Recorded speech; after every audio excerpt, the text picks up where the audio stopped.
La Voix de l'Espérance, une émission qui vous apporte paix, joie, confiance et espérance.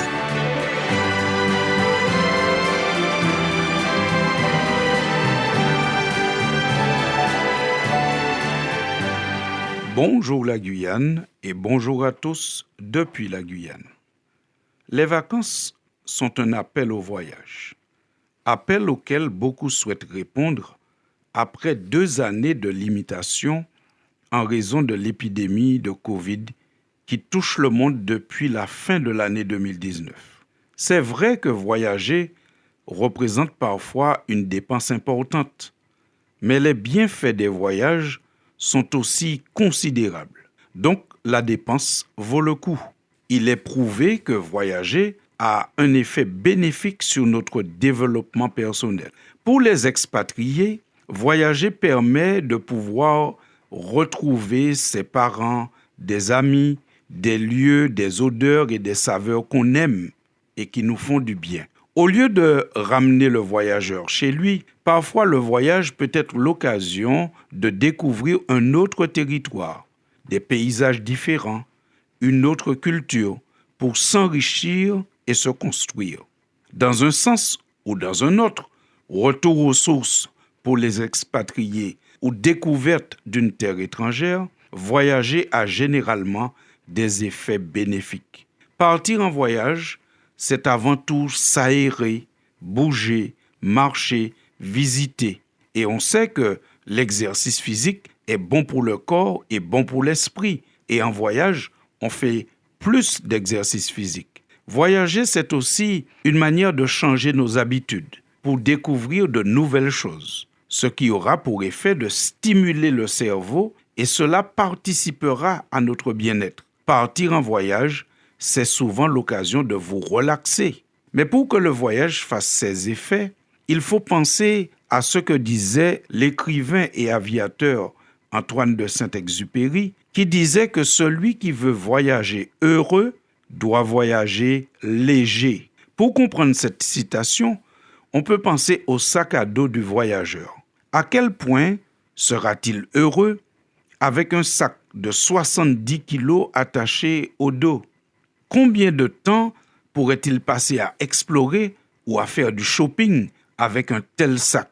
Celui qui veut voyager heureux doit voyager léger.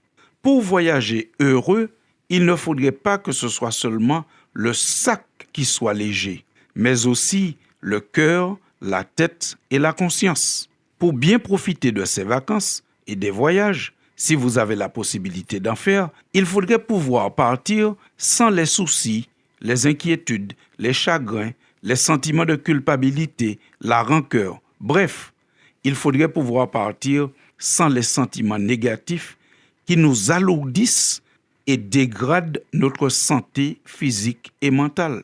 Il faudrait pouvoir déposer ces bagages encombrants, ces fardeaux que sont les sentiments négatifs pour voyager heureux, pour vivre heureux, car finalement, la vie, c'est un voyage. D'ailleurs, c'est ce que la Bible dit. Sous la plume de l'apôtre Pierre, dans sa première lettre au chapitre 2, nous lisons ceci. « Bien-aimés, je vous exhorte, comme étrangers et voyageurs sur la terre, à vous abstenir des convoitises charnelles qui font la guerre à l'âme. » L'apôtre compare la vie du croyant à un voyage. Il est un étranger et un voyageur sur la terre. Et celui qui veut voyager heureux doit pouvoir voyager léger. Celui qui veut vivre heureux doit pouvoir vivre léger, délesté des sentiments négatifs et des fardeaux de la vie. Il faudrait pouvoir confier ces fardeaux, ces sentiments négatifs, à celui qui est capable de les entendre, de les prendre et de les traiter. Et pour Pierre, Dieu est celui-là. Dans la même lettre, dans sa première épître, au chapitre 5, cette fois-ci, il déclare « Déchargez-vous sur lui de tous vos soucis, car lui-même prend soin de vous. » Vous savez, Dieu nous invite à partir en voyage en lui laissant les sentiments négatifs et toxiques et en prenant à la place ses commandements et ses promesses. Dans le livre du Deutéronome, nous avons au chapitre 11 un récit qui montre Dieu en train de donner des conseils à son peuple, à ses enfants, à ceux qui l'aiment et lui font confiance. Il leur dit, lorsque vous partez en voyage, n'oubliez ni mes commandements ni mes promesses. Dieu dit dans Deutéronome 11 au verset 19, en parlant de ses commandements et de ses promesses, vous les enseignerez à vos enfants et vous leur en parlerez quand tu seras dans ta maison, quand tu iras en voyage, quand tu te coucheras et quand tu te lèveras. Ces promesses de Dieu et ses commandements, elles nous garantissent la paix et nous permettent de voyager léger. La foi en un Dieu vivant et attentif qui peut prendre soin de tous les besoins de l'être humain est un facteur de bonne santé physique et mentale. Celui qui veut vivre heureux doit remplir ses bagages, c'est-à-dire son esprit, ses pensées, son cœur, des commandements et des promesses divines. Si la nature a horreur du vide, nos esprits aussi ont horreur du vide. Si nos esprits ne sont pas remplis des promesses de Dieu, ce sont les pensées négatives qui viendront s'y installer.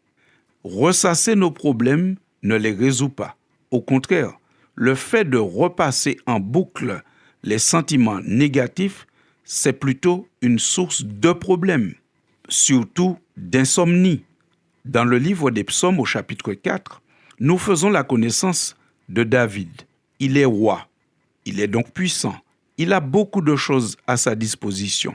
Et voilà quand même ce qu'il déclare au verset 8 de ce psaume 4. « Dans mon cœur, tu mets plus de joie que ces gens n'en trouvent quand leur blé et leur vin abondent. Aussitôt couché, je m'endors en paix, car toi seul, Seigneur, tu me fais vivre en sécurité. » David, roi puissant, a expérimenté le fait de faire confiance à Dieu, le fait de sonder ses promesses, de les retenir et de les mettre en application. Et il peut déclarer dans le psaume 20 maintenant, « Les uns comptent sur leurs chars de guerre, d'autres sur leurs chevaux.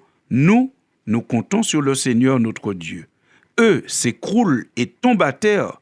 Nous résistons. » Alors que peut-être vous pensez à partir en voyage au cours de ces vacances, n'oublions jamais ce deal que Dieu nous promet. Il dit, « Laissez-moi vos chagrins, vos soucis, tous les sentiments négatifs, vos inquiétudes, et prenez à la place la méditation de mes commandements et de mes promesses. Car Dieu est une source de joie, de bénédiction, de réconfort pour tous, y compris pour le roi. La paix ne se trouve pas dans la multitude des choses que nous possédons, mais dans une relation avec le Dieu Tout-Puissant.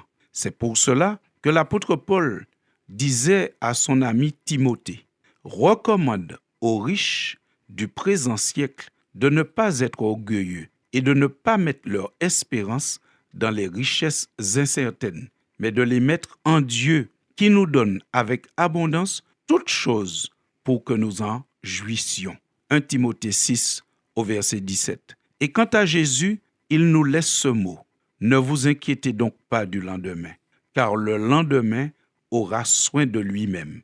À chaque jour suffit sa peine. » Matthieu chapitre 6 au verset 34. Chers amis auditeurs, chers amis de la Voix de l'Espérance, encore une fois, nous vous disons, passez de bonnes vacances. Et si vous avez l'opportunité de voyager, nous vous souhaitons un bon voyage. Mais surtout, allez-y avec des valises remplies des commandements de Dieu et de ses promesses. Ainsi, vous pourrez voyager léger et vous pourrez voyager heureux. À très bientôt. C'était La Voix de l'Espérance, une émission préparée par l'Église adventiste du 7e jour. Si vous désirez avoir une copie de la causerie d'aujourd'hui, demandez-la. Elle vous sera donnée gracieusement. Écrivez à La Voix de l'Espérance, boîte postale 169 97 324, Cayenne, CEDEX. Ou téléphonez au 0594 25 64 26. Merci chers auditeurs et à bientôt.